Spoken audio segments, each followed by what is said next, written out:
Hi అండి. ఇవాళ మన స్పెషల్ వచ్చేసి ఏం చేస్తున్నానంటే గవ్వలు చేస్తున్నాను అనమాట. గవ్వల తయారీ విధానం చూపిస్తాను, ఒకసారి మీరు కూడా ట్రై చేయండి. టేస్ట్ అయితే చాలా బాగుంటాయండి. ఓకేనా, రండి. పాకం అయితే రెడీ చేసుకోవాలండి, అయిపోయిందనమాట. చూస్తున్నారు కదా,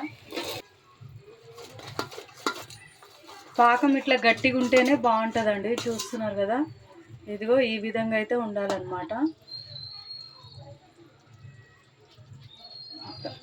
గవ్వలు వేయగానే మంచిగా వీటికి పట్టుకోవాలన్నమాట ఈ పాకాన్ని.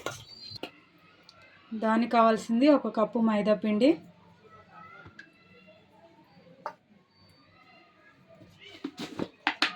కొద్దిగా ఉప్పు,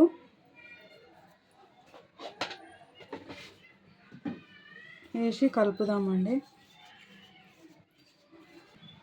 కొద్దిగా వాటర్ వేసుకుంటూ కలుపుదాము.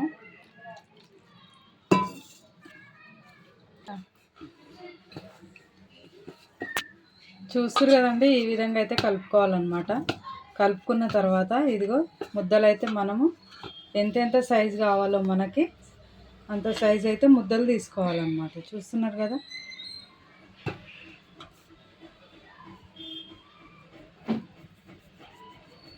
ఇట్లా.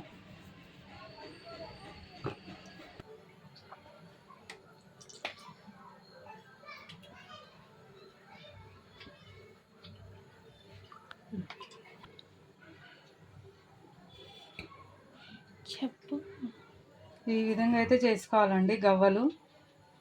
చూస్తున్నారు కదా,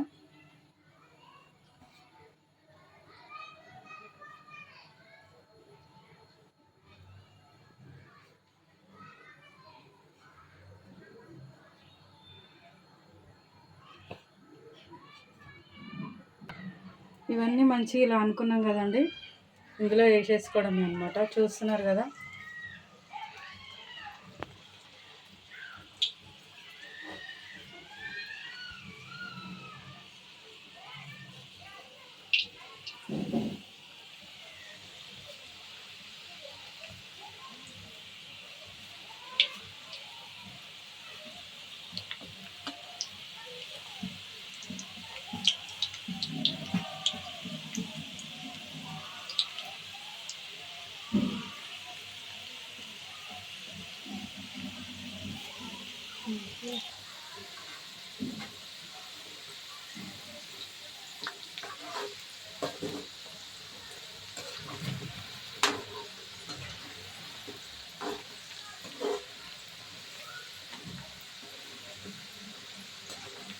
మంచిగా వేయించుకోవాలండి. గోల్డెన్ కలర్ వచ్చేంత వరకు వేయించుకోవాలన్నమాట.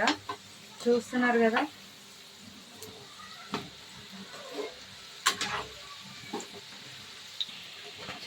కదండి, కలర్ అయితే ఎట్లా చేంజ్ అవుతుందో.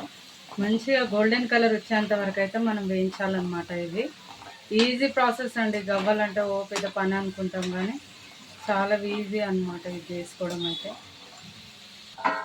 చూస్తున్నారు కదండి, మంచి కలర్ వచ్చేసినాయి. చూసిరా, ఇదిగో. ఇప్పుడైతే ఇవి తీసి పక్కకు పెట్టేసుకున్నాము, ఒక ప్లేట్లోకి అయితే తీసుకున్నాము.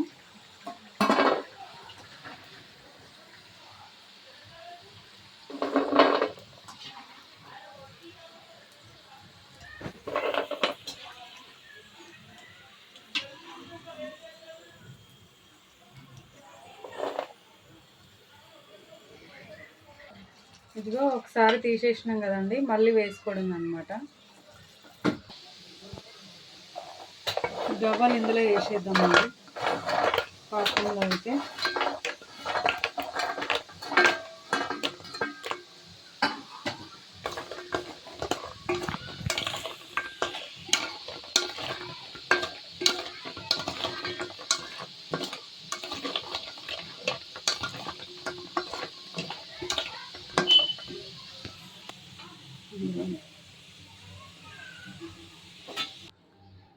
చూస్తున్నారు కదండి, గవ్వల తయారీ విధానం అయితే ఎలా చేసుకోవాలి ఏంటి అనేది సింపుల్గా టేస్టీగా ఎలా చేసుకోవాలనేది చూపించానండి.